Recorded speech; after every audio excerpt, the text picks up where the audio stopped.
School Board. We have a brief agenda, but a very important agenda that we'll start with our agenda item number 1, which is a request for permission to issue RFPs for benefit administration services. Ms. Bamberg, I believe you're going to make this presentation, correct? Yes, sir.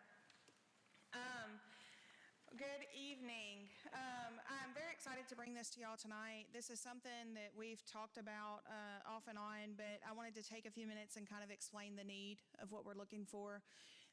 So for those that have been around a while, Ms. Poole, you'll be familiar with this. We have a wide array of vendors that we use for our benefits for our employees. At times that can cause difficulty on the employee side and on our side because we never know who to call, right? The other thing is, it's not something we actively go out for bid and make sure that we're getting the best possible benefit for our employee.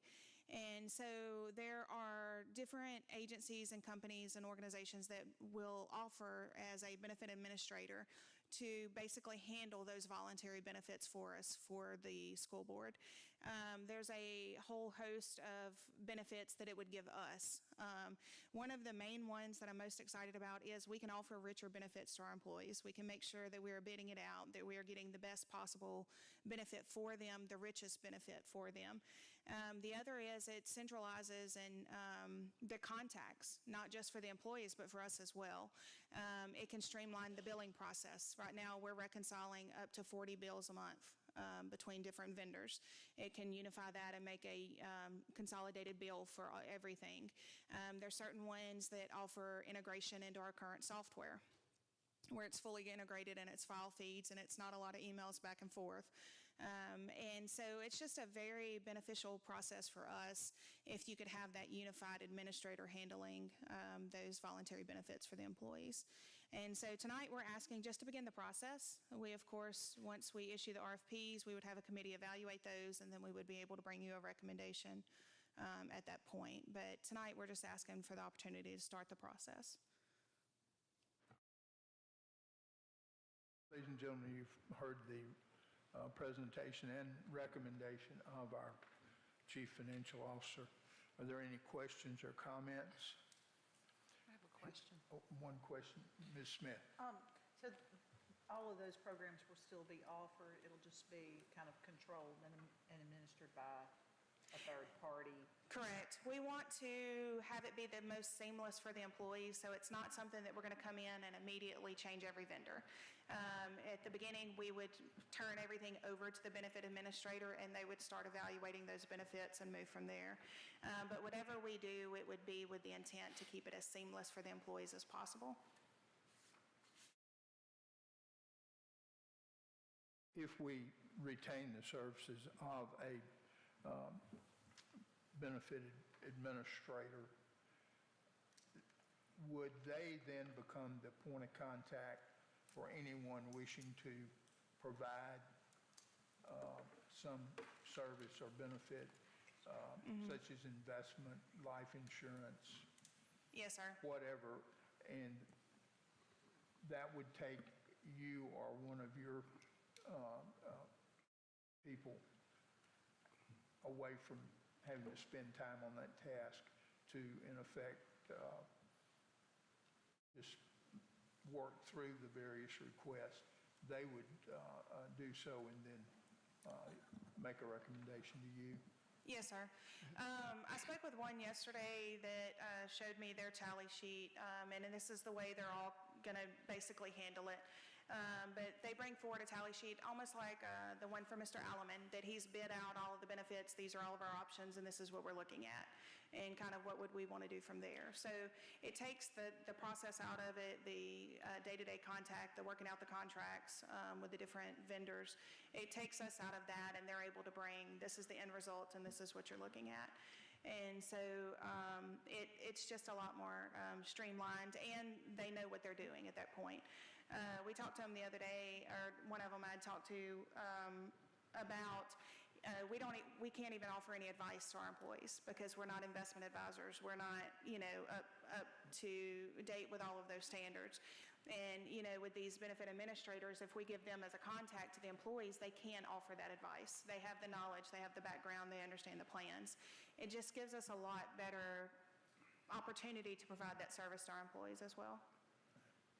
Any other questions? Mr. Wiggins?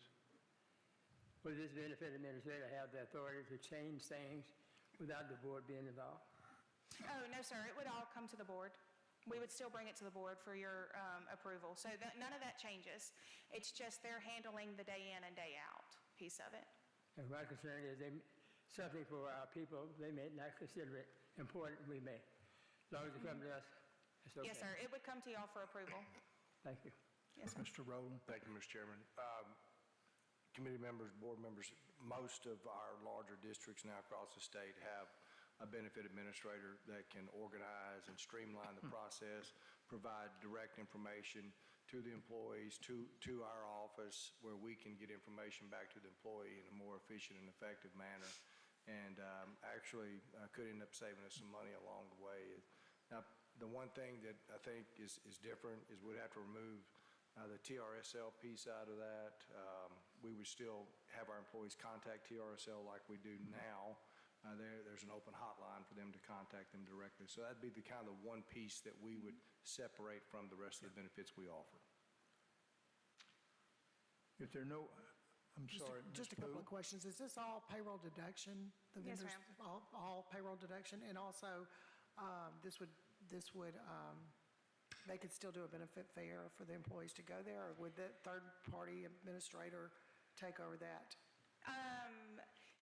Different ones are going to handle it different ways, but the benefits fair is something that as a district we would still want to offer, and we would want to work it out with that third-party administrator or that benefit administrator. Currently we have a very strict policy. We don't want the vendors in the schools because we don't want them affecting that. But if we knew that it was a set benefit administrator, we could set key dates, and maybe have even more points of contacts or times that employees could come after school and have that opportunity to meet with them. And so it just gives us a better, easier way to organize because we're dealing with one benefit administrator, and then they bring all the information on all of the benefits that are offered by the district, all the voluntary benefits.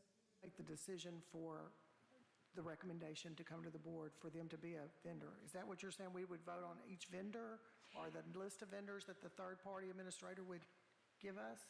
Well, we would start with our current vendors. We would look at it and we would start analyzing. So for instance, we had multiple, at one time we had like 10 403B plans. Well, that was too many. And so we were able to consolidate those down and still offer, the current ones we have. We would have to work with this benefit administrator to see these are the plans that we have. How do we want to handle this? Do we want to go ahead and bid this one out and start from here? And then we'll look at each one individually to work on getting them under the benefit administrator.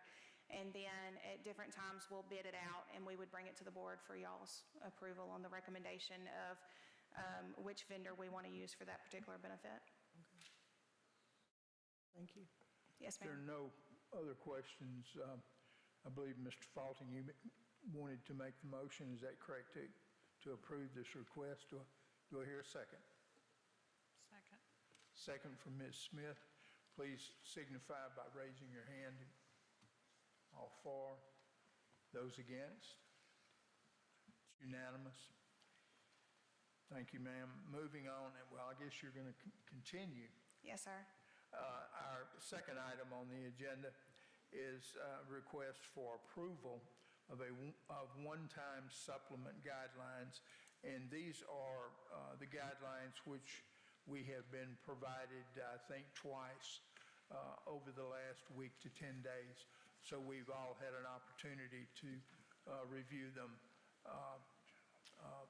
multiple times. So, Ms. Yes, sir. Bamber. So tonight we're presenting, it's called an addendum to the salary schedule. This is how we're required to present it to you.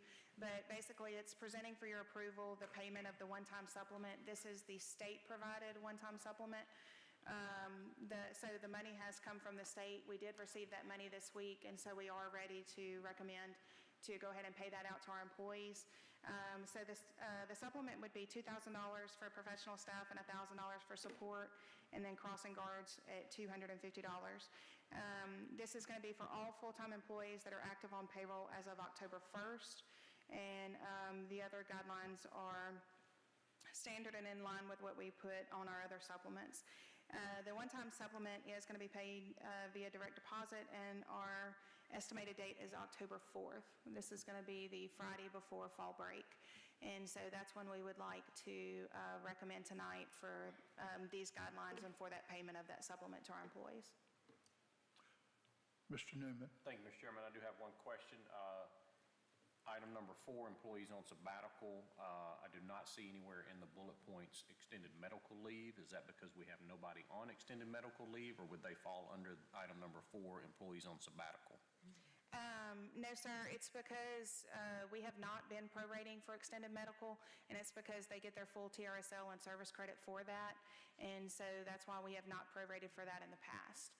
So do they get it or not? Because it's not mentioned They in here get at it. all. Yes, sir. Okay, It's not That's what I prorated. was getting at, is they're Yes, not, sir. extended medical leave is not mentioned at all in the guidelines. So I wanted to make sure that any employee that is on extended medical leave knows what they are getting or what they might get. So Absolutely. They're They not would going to get be prorated? They're not going to be prorated. Yes, sir.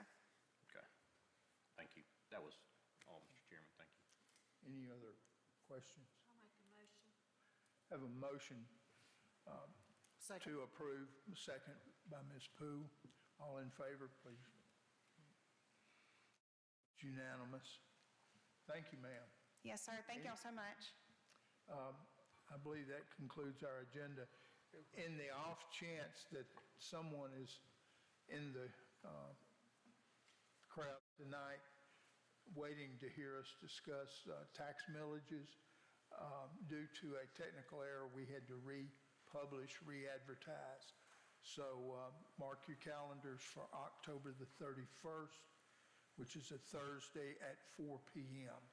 And that's when we will be able to address the tax millages.